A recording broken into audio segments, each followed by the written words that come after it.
नमस्कार, खबरों का दंगल में आप सभी का स्वागत है और आपके साथ मैं हूं आयुषी नेगी। तो चलिए बुलेटिन की शुरुआत कर लेते हैं। देश में स्वामित्व योजना की शुरुआत हो गई है। पीएम मोदी ने वीडियो कॉन्फ्रेंसिंग के जरिए इस महत्वाकांक्षी योजना की शुरुआत की है। इस योजना की शुरुआत करने के बाद करीब 1 लाख लोगों को प्रॉपर्टी कार्ड वितरित किए जाएंगे। ये कार्ड मोबाइल फोन पर SMS के जरिए भेजे गए लिंक से डाउनलोड किया जा सकेगा। गौरतलब है कि पंचायती राज मंत्रालय के तहत शुरू हुई इस योजना से 6 राज्यों के 763 पंचायतों के 1 लाख लोग लाभान्वित हुए हैं। इनमें उत्तर प्रदेश के 346, हरियाणा के 221, महाराष्ट्र के 100, मध्य प्रदेश के 44, उत्तराखंड के 50 और कर्नाटक के 2 पंचायत शामिल है। प्रधानमंत्री नरेंद्र मोदी ने योजना की शुरुआत के बाद लोगों से बात की, जिन्हें केंद्र सरकार ने स्वामित्व कार्ड मुहैया कराया है। इस दौरान पीएम ने कहा कि अब आपकी संपत्ति कोई गलत नजर नहीं इस पर डाल सकेगा। इस दौरान इस कार्ड को पाने वाले लाभुकों ने कहा कि संपत्ति कार्ड मिलने से उन्हें सामाजिक और आर्थिक मजबूती मिली है।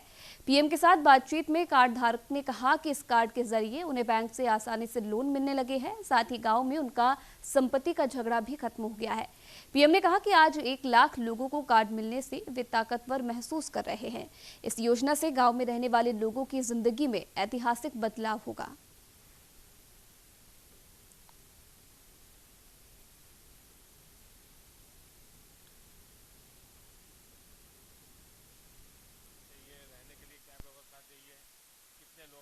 स्वामित्व योजना ने देश के गरीब के हाथों में कितनी बड़ी ताकत सौंपी है, बहुत आसानी से लगा सकते हो।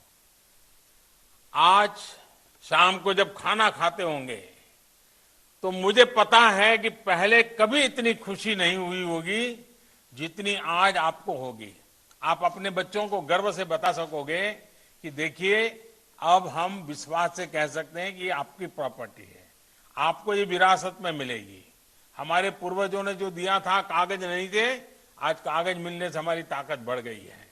तो आज की शाम आपके लिए बहुत खुशियों की शाम है, नए नए सपने बुनने की शाम है, नए नए सपने के विषय में बच्चों को साथ लेकर के बातचीत करने का अवसर है। और इसलिए आज आपको जो अधिकार मिला है, मेरी बहुत बधाई है आपको। ये अधिकार एक प्रकार से कानूनी दस्तावेज है।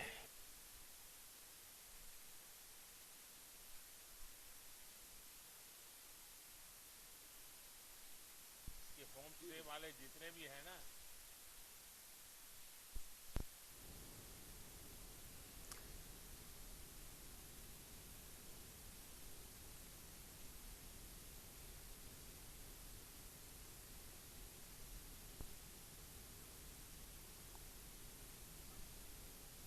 तो वही इसी विषय पर ज्यादा बातचीत के लिए वरिष्ठ पत्रकार धर्मेंद्र पांडे हमारे साथ जुड़ रहे हैं। धर्मेंद्र जी, पहले बहुत बहुत स्वागत है आपका न्यूज इंडिया में। जी नमस्कार। नमस्कार धर्मेंद्र जी, जिस प्रकार से लगातार प्रधानमंत्री नरेंद्र मोदी की बात हम करें तो समय समय पर आकर वो जनता को योजनाओं से लाभान्वित करते हैं। आज भी ऐसा मौका था जहां संपत्ति कार्ड उन्होंने वितरित किए वर्चुअल तरीके से। अगर बात की जाए संपत्ति कार्ड की, तो किस तरीके से जो लोग हैं, जो ग्रामीण क्षेत्र के लोग हैं, उन्हें इसका फायदा मिल पाएगा आगे आने वाले समय में? देखिए, संपत्ति कार्ड जो स्वामित्व दिया है आज केंद्र की सरकार ने, निश्चित ही एक बहुत बड़ा कदम है। और जो है इससे ग्रामीण जीवन के जो किसान हैं हमारे, जो देश की अर्थव्यवस्था के आधार स्तंभ जो माने जाते हैं, उनके जीवन में जो है कई तरह के बदलाव तो आएंगे। साथ साथ जो गांव देहात में, चूंकि हमारी जो संपूर्ण ग्रामीण भारत की अगर देखें तो आत्मा जो है गांव में बसती है। लगभग 80% की आबादी हमारी आज भी गांवों में रहती है और गांव से ही भारत को जाना जाता है। ऐसे में गांव में सबसे ज्यादा जो विवाद होते थे स्वामित्व को लेकर के, चूंकि जो है वो आसपास की लड़ाइयां होती थी, खेतों की जमीन की, इसकी उसकी, अनेक तरह की लड़ाइयां होती।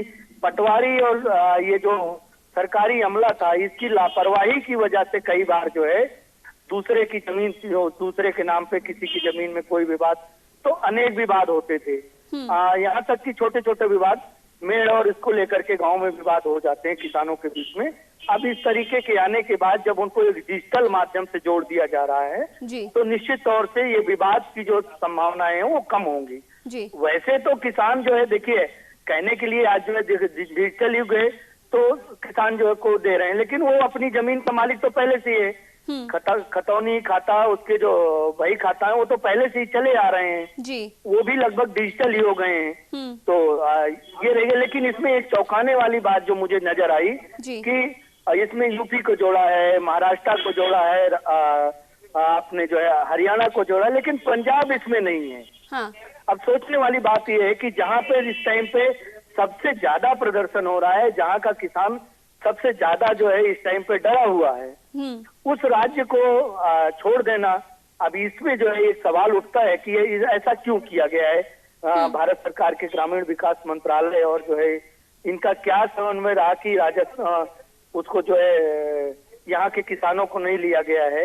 ये एक सवाल खड़ा करता है इसकी जो है प्रासंगिकता को, क्योंकि जो किसान है, जो आज जो सबसे ज्यादा जो आंदोलन है वो हरियाणा और पंजाब में, तो हरियाणा और पंजाब के किसानों को मुझे लगता था कि सरकार स्वामित्व योजना से पहले जोड़ेगी ताकि उनको जो है उनके मन में जो भय है वो खत्म हो। आज कहीं न कहीं एक निराशा यहाँ लगी है, लेकिन फिर भी जो है ये एक बड़ा कदम है सरकार का।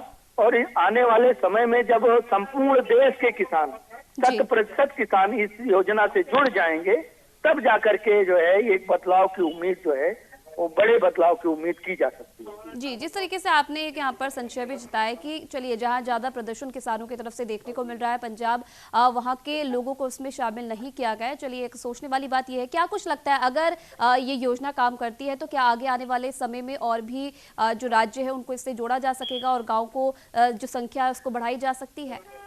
बिल्कुल बिल्कुल। अभी तो ये जो है एक प्रारंभिक एक तरह से जो है सरकार ने ये देखा है कि इसका परिणाम कितना होगा। अभी एक तरह से ये जो है अपने प्रथम स्टेज पे भी नहीं है। एक तरह शुरुआत की गई है। शुरुआत में 1 लाख लोगों को जोड़ा गया है, 1 लाख लोगों को इसमें दिया जा रहा है। हाँ। लेकिन ये जैसे कि आपने देखा था कि वो प्रधानमंत्री सम्मान निधि जब चली थी तो शुरुआत में उसमें काफी कम लोग थे, लेकिन उसमें निरंतर लोग जुड़ रहे हैं। हाँ। हर राज्य में लोग उसमें जुड़ रहे हैं और आज वो बड़े व्यापक स्तर पे पहुंच गई है।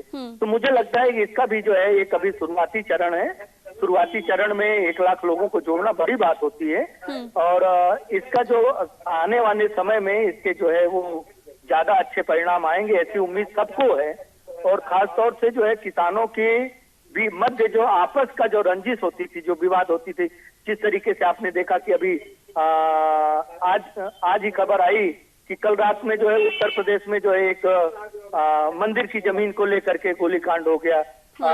राजस्थान में जो है एक ब्राह्मण को जो है वो पुजारी को जो है जिंदा जला दिया गया। तो बात अब इसमें ये देखना है कि ये किसानों के साथ साथ जो ये हमारे बड़े बड़े जो एग्रीकल्चर जुड़े हुए जो संस्थान हैं, जैसे कि मठ हैं, मंदिर हैं, इनके पास भी बहुत सारी जमीन होती है।